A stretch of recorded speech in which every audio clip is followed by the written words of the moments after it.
मैं professor Bhavesh Kumar Chauhan, Babu Banarasi Das institute of technology, आपका AKTU course code KEE302 में पुनः स्वागत करता हूं।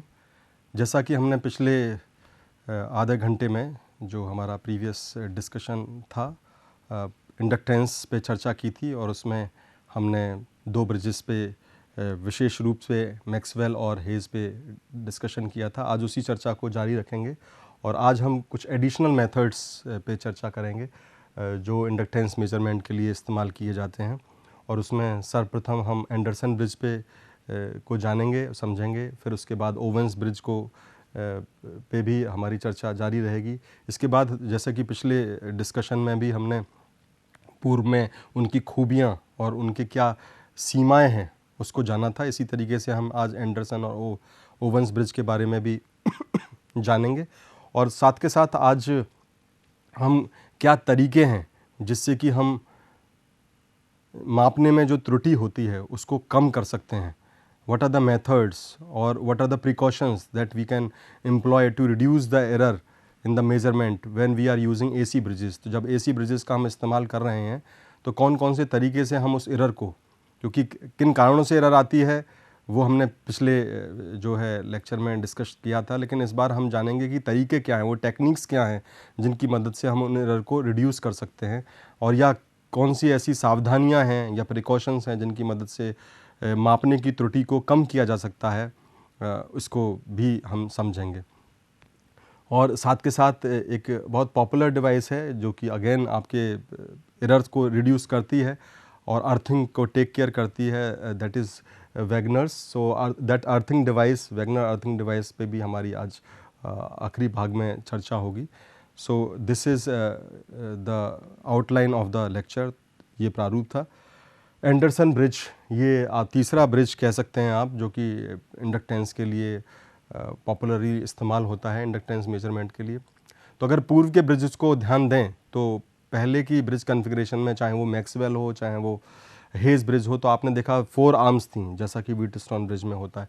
लेकिन इसमें थोड़ा माइनर मॉडिफिकेशन है। अगर आपने देखा तो यहाँ पहले पार्ट में, जैसा कि प्रीवियस ब्रिजेस में भी था मैक्सवेल और उसमें, कि आपके इंडक्टेंस के साथ सीरीज़ में रेजिस्टेंस था, वो बात यहाँ भी है। और वहाँ भी अगर आपको याद है तो दूसरे जो आर्म थी और तीसरी आर्म में वहाँ रेजिस्टेंस था, दोनों ही ब्रिजेस में। यहाँ भी इसी तरीके का कॉन्फ़िगरेशन है। तो there is a similarity about these 3 branches. But if you see the fourth branch, तो फोर्थ ब्रांच में रेजिस्टेंस तो है, जबकि इंडक्टेंस कैपेसिटेंस ब्रिज में अगर आपको मैक्सवेल का याद है तो वहाँ पर एक पैरेलल में आपका एक कैपेसिटर था, ओके। और जबकि हेज़ ब्रिज में यहाँ सीरीज़ में एक कैपेसिटर था इसी आर्म में, फोर्थ आर्म में। लेकिन यहाँ आप देख रहे हैं कि थोड़ा सा एक डिफरेंट कॉन्फ़िगरेशन दिया हुआ है कि यहाँ एक कैपेसिटर इस मिड पॉइंट पे कनेक्ट किया हुआ है, तो डिटेक्टर का पॉइंट यहाँ पर है, तो डिटेक्शन का same mechanism is there, but the arm is slightly modified, okay. So you are seeing variable resistor is accounted here, R, okay, and this capacitance is there, fixed capacitor is there in this branch. So there is slightly different variant, लेकिन इसके खूबियाँ हैं जिन कारणों से Anderson ने इसको propose किया। So this bridge is basically we can say ये एक प्रारूप है मैक्सवेल ब्रिज का ही, जिस थोड़ी भिन्नता के साथ। सो it is an modification of Maxwell LC bridge. तो वो इस इंडक्टेंस कैपेसिटेंस ब्रिज का है प्रारूप। वहाँ वेरिएबल कैपेसिटर था, यहाँ आप थोड़ा सा देख रहे हैं फिक्स के रेफरेंस में दिखाई दे रहा है। But in this method self inductance is measured in terms of standard capacitor. आपको अगर मैक्सवेल का याद हो तो वहाँ पर आपके इंडक्टेंस को जो था वो जो LL वाले कंपोनेंट्स थे वो रूल आउट हो रहे थे वहाँ, inductance they were ruling out, तो दे वर इंडिपेंडेंट ऑफ फ्रीक्वेंसी। बट यहाँ पे आप क्या है, बेसिकली इंडक्टेंस को मेजर करते हैं स्टैंडर्ड कैपेसिटर के रेफरेंस में। So this method is applicable for the precise measurement. So this word is a key word. That is why it came in follow up and it became again very popular. Measurement of inductance over wide range of value, और ये आपको range भी wide देता है, okay, for the purpose of measurement. क्योंकि अगर आपको ध्यान है तो मैक्सवेल में क्वालिटी फैक्टर के कुछ कंस्ट्रेंट थे और हेज़ में भी क्वालिटी फैक्टर के कंस्ट्रेंट थे। मैक्सवेल में आप अप टू 10 तक मेजरमेंट करते हैं क्वालिटी फैक्टर इंडक्टेंस का, मतलब उन्हीं इंडक्टिव कॉइल को मेज़र कर सकते हैं जिनका कि क्वालिटी फैक्टर अप टू 10 है। जबकि हेज़ ब्रिज में 10 से अबव के रेफरेंस में आप मेजरमेंट करते हैं, 10 से बिलो के केस में अवॉइड करते हैं।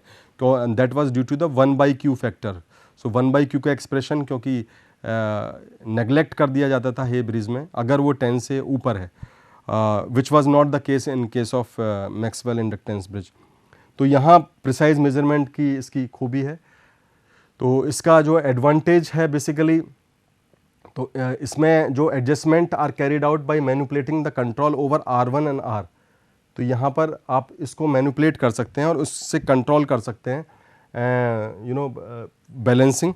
तो यहाँ देखिए R1 and R, if you see this keenly then this is R is here, R यहाँ पर आपको दिखाई दे रहा है, तो इसको आप मैनिपुलेट कर सकते हैं और R1 is here. So R1 और R से आप कंट्रोल कर सकते हैं, या R1 है इसके वेरिएशंस को, क्योंकि ये नॉब की फॉर्म में होते हैं, डायल की फॉर्म में होते हैं, तो आप इसकी वैल्यूज़ को चेंज करके इसको आप मैनिपुलेट कर सकते हैं to achieve the balance condition and eventually to determine the value of inductance. So they become independent of each other. So उनका इंटर रिलेशन भी नहीं आता अगर एक्सप्रेशन को आप एवेल्युएट करेंगे। और एक्सप्रेशन क्या है, Z1 Z4 equal to Z2 Z3, तो वहाँ सब्स्टिट्यूट कर देते हैं डिफरेंट एक्सप्रेशन में। So this mark the superiority over the sliding balance conditions. तो इस आपको बेटर बैलेंस कंडीशंस मिलती हैं अंडर से, and this are met with the low Q coils.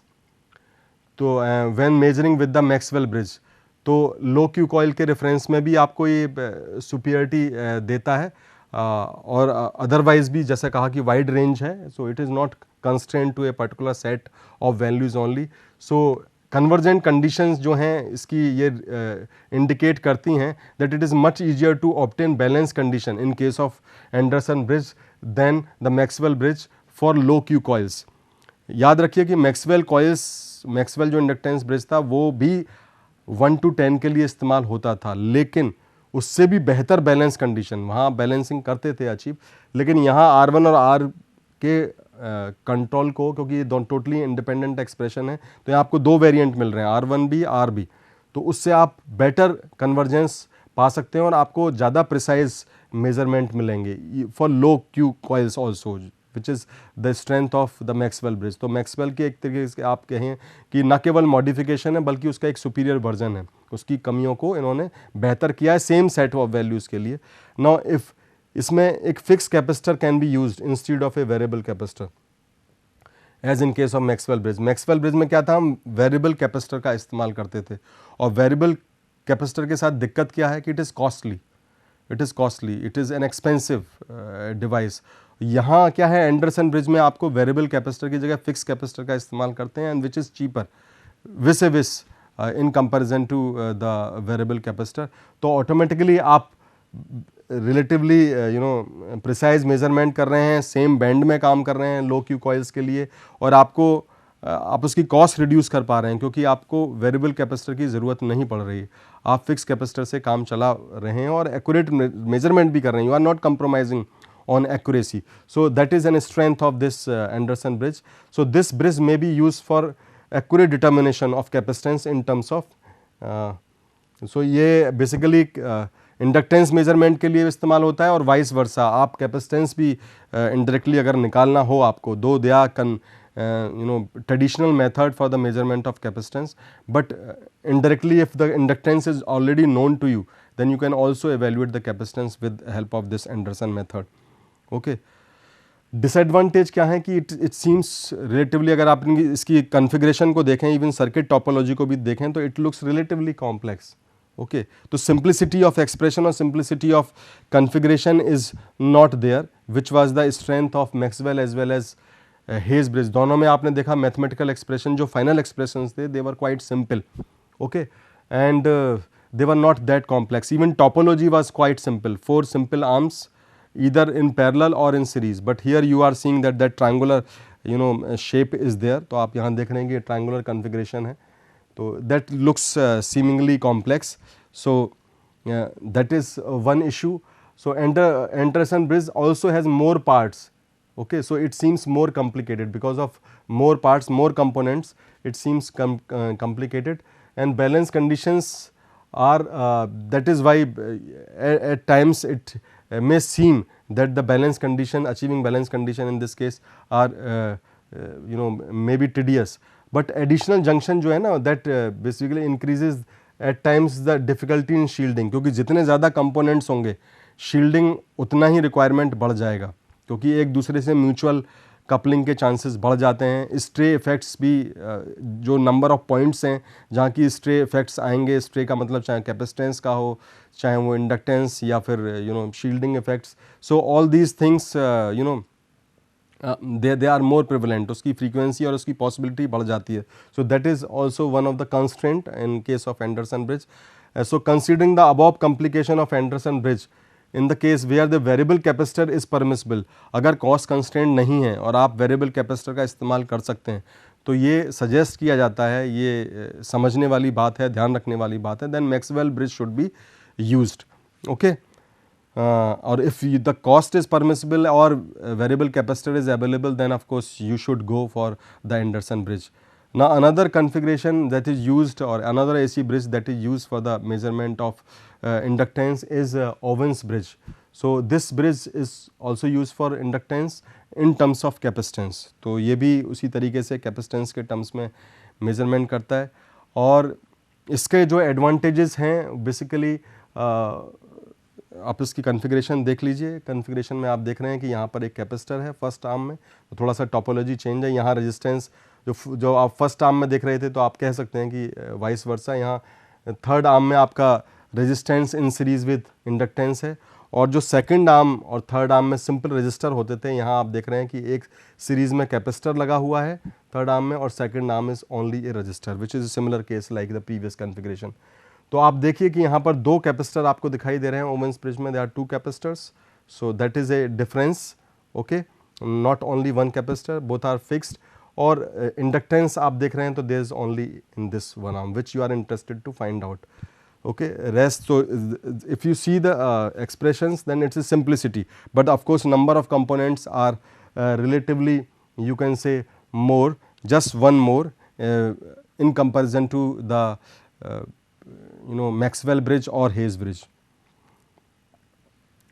तो एडवांटेजेस जो हैं, अगर आप इसकी इक्वेशंस को आप ड्राइव करेंगे Z1 Z4 equal to Z3, then you will find that we obtain two independent equation in this case also, and R2 and C2 they are made variable in this case, and since R2 and C2 are variable and they are in the same arm, you can see R2 and C2, you can see this R2 and C2 that you are able to see here, R2 and C2 in this top arm. तो इस वजह से आप देख सकते हैं कि convergence of balance condition is much easier, क्योंकि टॉप वाली आर्म में आप देख रहे थे R2 C2 दोनों हैं, तो आप और दोनों ही वेरिएबल के रेफरेंस में आप इस्तेमाल कर सकते हैं। तो उस केस में बैलेंसिंग इसमें रिलेटिवली कन्वीनियंट रहती है, it is more convenient. The balance equations are also quite simple when you do this analysis, Z1 Z4 equal to Z2 Z3 और Z1 upon Z2 equal to Z3 upon Z4, so then you will find the expression that you finally get by equating the real part and the imaginary part. The expression are as simpler as like in Maxwell case or Hayes bridge case, particularly Maxwell, that is the most simplest. So balance equations are simple and they do not contain any frequency component like Maxwell bridge. तो इसके case में भी expression में आप देखेंगे कि कोई भी फ्रीक्वेंसी कंपोनेंट नहीं होता है एक्सप्रेशन में। So bridge can be used over a again wide range of measurement of inductances, तो ये भी इसकी भी वाइड रेंज रहती है, that is also can be use for different quality factors. Disadvantage जो इस ब्रिज का है, या आप लिमिटेशन कह सकते हैं, उसकी सीमाएं कह सकते हैं, या कुछ बातों जिनका आपको ध्यान रखना है, that has that it requires a variable capacitor, and you know that variable capacitors are costly, so which is expensive, and of course at times if that variable capacitor is also not standard or of a poor quality, then it impacts the accuracy also. So if it's at times depending upon the component and devices, their accuracy in this case will be marked. तो sensitivity और accuracy जो different components की अगर आपने बेहतर नहीं ली है, तो इस सेटअप में आपकी एक्यूरेसी कंप्रोमाइज़ हो सकती है। The value of capacitance C2 it tends to become rather large when measuring high coil. अगर आपको इंडक्टेंस, जैसा कहा कि इसकी वाइड रेंज है इंडक्टेंस मेजरमेंट की, और डिफरेंट क्वालिटी फैक्टर्स के इंडक्टेंस कॉइल को ये मेजर कर सकता है, लेकिन अगर क्वालिटी फैक्टर ज़्यादा है, लेट से 10 से ज़्यादा है, 15 है, 20 है, तो उसमें C2 का जो रिक्वायरमेंट है, value of C2 that will be required is relatively high, so automatically that will add to the cost. तो ये ध्यान रखने की वाली बात है। जैसे कि मैक्सवेल में अगर आपको ध्यान है तो मैक्सवेल में R4 की वैल्यू हमको ज़्यादा लेनी होती थी अगर हमको क्वालिटी फैक्टर की बैंड में ऊपर जा रहे हैं या मेज़र करना है एल को। तो हाई क्वालिटी फैक्टर में दैट वाज ए कांस्टेंट कि R4 बैलेंसिंग भी अचीव करने के लिए, इवन सेम 1 to 10 की रेंज में भी बैलेंसिंग अचीव करने के लिए आपको R4 को ज़्यादा लेना होता था। तो इस केस में ये कंस्टेंट आप देख रहे हैं कि C2 पर रिफ्लेक्ट हो रहा है कि अगर आपका हाई क्वालिटी फैक्टर है तो फिर C2 की आपकी वैल्यू ज़्यादा होगी अगर सेम मेजरमेंट का हाई क्वालिटी फैक्टर लिया हुआ है। So that is one constant that should be kept in mind.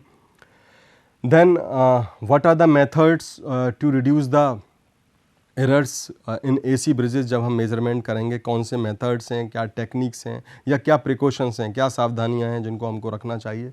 तो पहली बात है कि आप हाई क्वालिटी कंपोनेंट्स, जैसा अभी हम जिक्र कर रहे थे कि हाई क्वालिटी कंपोनेंट्स का इस्तेमाल करें और ये सभी पर एप्लीकेबल है जो भी कंपोनेंट्स उसमें लगे हुए हैं। Okay, so because good quality components they will have the advantage of high accuracy और कैलिब्रेशन, तो वो आपको बेटर एक्यूरेसी देंगे, better calibration, freedom from the stay conductance effect, तो स्टे कंडक्टेंस के इफेक्ट भी आपके मिनिमाइज हो जाएंगे। ओके, एंड मिनिमम रेजिड्यू, जो रेजिड्यू का भी जो इशू था पिछली बार जब हम एरर का डिस्कशन कर रहे थे कि what are the sources of error. So with the help of high quality components, whether inductance और वेदर कैपेसिटेंस और रेजिस्टेंस अगर आपने अच्छी क्वालिटी के लिए हुए हैं तो उस केस में automatically that they will be reduce. और आपको याद होगा सोर्सेज ऑफ एरर में कि stray effects were the prominent sources of error, one of the prominent source of error. इसके अलावा ब्रिज लेआउट बहुत इंपॉर्टेंट है कि किस तरीके से आपके जो डिफरेंट कंपोनेंट है वो बहुत नज़दीक नहीं होने चाहिए। आर्म्स में एक रीजनेबल स्प्रेड होना चाहिए, devices at a significant distance पे प्लेस्ड होनी चाहिए। It should not be clumsy, it should not be the different components in proximity of each other, बहुत नज़दीक नहीं होने चाहिए, अदरवाइज वो कपलिंग के इफेक्ट्स या stray effects will increase. Okay, despite the fact of high quality better quality components.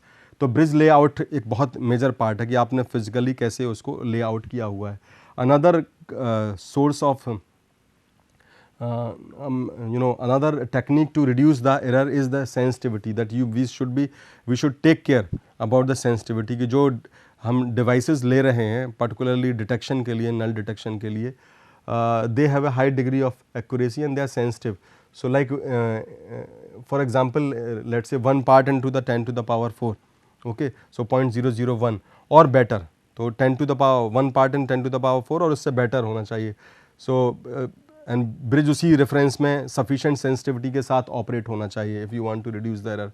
So the change in voltage at the detector terminals from the balance okay condition should be large. तो ये भी देखें कि जब detector terminal से हम balance conditions को जब रीड आउट कर रहे हैं तो वो अगर सेंसिटिव होगा तभी वो डिटेक्ट कर पाएगा, otherwise it will not be able to detect.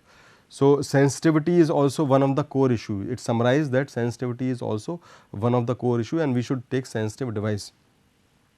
And here we are not overemphasizing, it doesn't mean ultra sensitive because that also leads to the cost and may give inaccurate results. So it should have a high sensitivity, that should be kept in mind. Okay, now stray conductance effects that we have already said कि इनको आप reduce करेंगे या उन तरीक़ों का इस्तेमाल करेंगे जिससे ये stray आपके कंडक्टेंस इफेक्ट कम हो, जो कि आप देखेंगे इंटर रिलेटेड है हाई क्वालिटी कंपोनेंट से भी। That if the insulation between the various component of bridge circuit is not good okay beside the quality of component, then it will also lead to the leakage currents from one arm to another and which will impact the stray conductance effect. So that also needs to be taken care of कि हम insulation जो different components का है, चाहे वो insulating stand की मदद से या प्रॉपर इंसुलेशन की वजह से हम इंश्योर करें तरीक़ों से, but we must ensure that जो लीकेज है, जो लीकेज करंट है वो one arm to another arm ना जाए, because we consider that there is no inter connection और there is no inter passage of current, तो it is only following a definite path, so there is no leakage. अगर किसी particular arm में जा रहा है तो वो उसी आर्म में जाना चाहिए, not there should be any leakage from that arm. Another possible cause for the errors और जिससे कि आप जिसको कि आपको टेक केयर करना है या उन तरीक़ों को कॉन्शियसली अप्लाई करना है, that is eddy current errors. So eddy current errors they also leads to the errors and they may result due to the variation in the value of the standards. कि अगर जो हमने माना है कि कोई पर्टिकुलर वैल्यू कैपेसिटर की है या इंडक्टर की है या रजिस्टर की है, लेकिन वो एग्जैक्टली उस वैल्यू पे होल्ड नहीं कर रहा है एंड देयर इज़ वेरिएशंस. तो these variations they may occur due to the induced eddy currents. तो ये हमने तो मान के चला कि वो इतने फेरेड का है, माइक्रो फेरेड का है या पीको फेरेड का है, but if the variation is instead of 10 it is 12 और 4, so that may happen and that can happen due to the induced eddy current in the standard resistors और इंडक्टर्स. ओके, तो अगर inductors और registers में कोई eddy current induce हो गई हैं तो उनकी जो वैल्यू है, स्टैंडर्ड वैल्यू है, they will vary. Okay, so to avoid, what do we do to avoid this? The presence of large conducting masses near the bridges is to be avoided. तो कोई आसपास हैवी सामान ना रखें, आसपास कोई भारी सामान नहीं रहना चाहिए, अदरवाइज़ ये इंड्यूस्ड एडी करंट का इफेक्ट आएगा, जिससे कि आपके जो स्टैंडर्ड एलिमेंट्स हैं सच एज इंडक्टर और रजिस्टर और etcetera, they will be impacted and they will not contribute to the calculation as you are considering them, because their actual value or effective value will be somewhat different than their standard value. So eddy current errors को reduce करने के लिए आपको heavy masses को आसपास circuit के नहीं रखना है या ब्रिजेस के आसपास नहीं रखना है. Another reason that is the residual error, and that is because that if you talk about the resistors, they are considered to be the non-inductive and non-capacitive. Okay, but their inductance and capacitance are not actually zero.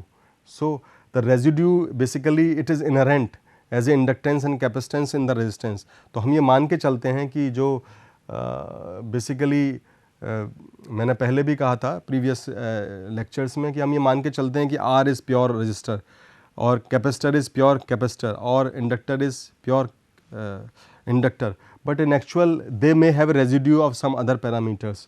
So and that is inherent in that inductance और capacitance. तो यानी कि उस inductance में हो सकता है are हो, यानी कि हम मान के चल रहे हैं केवल उसको मिली हेनरी या हेनरी, और कैपेसिटेंस को भी हम केवल फेरेड मान के चल रहे हैं, but they may be as a combination of capacitor and then with some resistance. तो उसमें क्या है, अब हमको एस्टिमेशन में आर को रखना होगा कैलकुलेशन में, और इंडक्टर है तो उसमें भी कोई स्मॉल R1 रखना होगा या फिर उसके इफेक्ट को रिड्यूस करना होगा. तो इसके लिए क्या करना होगा, तो हमको एस्टिमेशंस में उसको कंपनसेट करना होगा.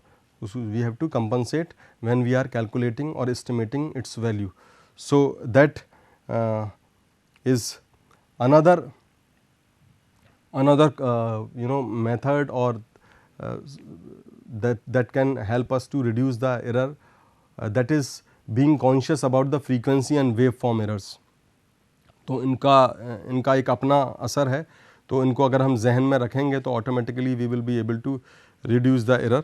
So that they lead to the precaution as well as they compel us to use the techniques so that the error that may arise due to the frequency on waveform, that is taken care of. And what are the possible causes?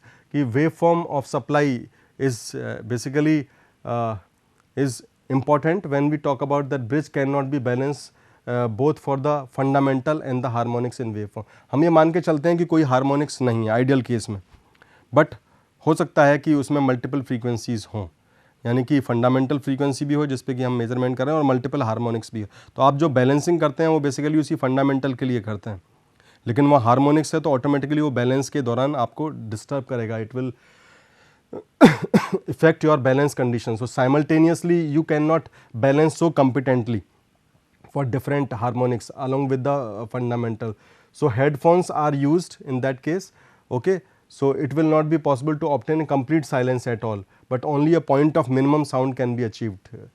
तो याद रखिएगा, क्योंकि harmonics की वजह से कभी कभी हम जब बैलेंस कंडीशन कर रहे होते हैं और हेडफोन का इस्तेमाल करते हैं तो we only look for the minimum possible sound rather than the absolute sound, because that absolute sound or silence, I would say zero sound may not be possible because there are multiple harmonics. तो या तो आप उन harmonics को totally rule out कर दें, avoid कर दें, कोई नहीं है, but practically they are there inherent, may be in smaller magnitude, of course more often than not they are in a smaller magnitude, but their impact is very less. However, to achieve the perfect balance conditions, particularly the null detection, that may become a issue.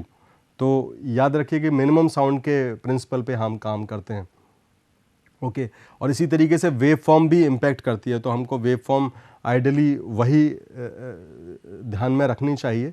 और ये obviously अगर आपके harmonics हैं तो आप जानते भी हैं कि वेव फॉर्म में भी डिस्टॉर्शन आता है, because if you take the composite waveform of the fundamental as well as the multiple harmonics, the waveform doesn't remain the original, whether it is sinusoidal, तो sinusoidal में भी आप देखते हैं कि वो distortions आते हैं, और even for any other waveform shape। तो हम minimum sound के principle पे it summarized that we have to work on the minimum sound principle. The another difficulty that needs to be overcome is by employing wave filters, which basically help us to eliminate the harmonics from the source, okay, and by also employing tuned detectors in place of headphones। तो इसके दो तरीके हैं take care करने के लिए कि या तो हम वेव फिल्टर का इस्तेमाल करें जिससे कि हम जो है हार्मोनिक्स को रिड्यूस कर दें और केवल फंडामेंटल का ही कंपोनेंट रहे, बाकी नेग्लिजिबल हो जाएं, या फिर दूसरा तरीका ये है कि आप हेडफोन की जगह बेसिकली आप ट्यून्ड डिटेक्टर डिवाइस का इस्तेमाल करें, क्योंकि हेडफोन में तो आपको मिनिमम साउंड पे कंप्रोमाइज़ करना होगा, you will not get a silence. तो इसका एक दूसरा तरीका है, if you want to ensure that a proper balance condition is achieved and you are not implicated और does not fall into trap, आप फॉल्स बैलेंस कंडीशन में ना फंस जाएं, इस पॉसिबिलिटी को रूल आउट करने के लिए I think the another option that is available is by employing the tune detector, okay. They could be in form of a vibration galvanometer which does not respond to harmonics। तो ये जो tuned detector है that could be the vibrational galvanometer, और ये जो है वो basically fast balancing आपको नहीं देगा, क्यों? क्योंकि ये harmonics को respond नहीं करता है, and it is basically only act for the fundamental for which they are designed or they are tuned। The another reference is Wagner device. So this basically device is gives you a screen from one end to another, and it helps you to achieve a higher frequency in the measurement, okay, by possible adding of the Wagner earthing device। तो basically अगर आपको higher accuracy पानी है और screening करनी है, shielding effects करने हैं, तो उसके लिए Wagner device is also one of the popular device that you are seeing. वही ब्रिजस्टोन व्हीटस्टोन ब्रिज का ही एक मॉडिफाइड कन्फिग्रेशंस है, और ये basically takes care of all the earth capacitances जो कि स्ट्रे की फॉर्म में बन जाते हैं ब्रिज नेटवर्क में। तो डिफरेंट पोटेंशियल पॉइंट्स होने की वजह से, डिफरेंट एलिमेंट्स होने की वजह से जो आपके कैपेसिटेंसेस फॉर्म हो जाते हैं, तो ये वैगनर अर्थिंग डिवाइस की मदद से आप उसकी स्क्रीनिंग कर सकते हैं और उन स्ट्रे इफेक्ट्स को टेक केयर कर सकते हैं। So this is one of the popular device that is used for improving. तो आज जो हमने इस लेक्चर में डिस्कशन किया, that is basically we understood the additional method Anderson and Owen's bridge, and this completes our measurement of the inductance. In next lecture we will be discussing about the capacitance measurement. So please do join in that lecture. Thank you very much.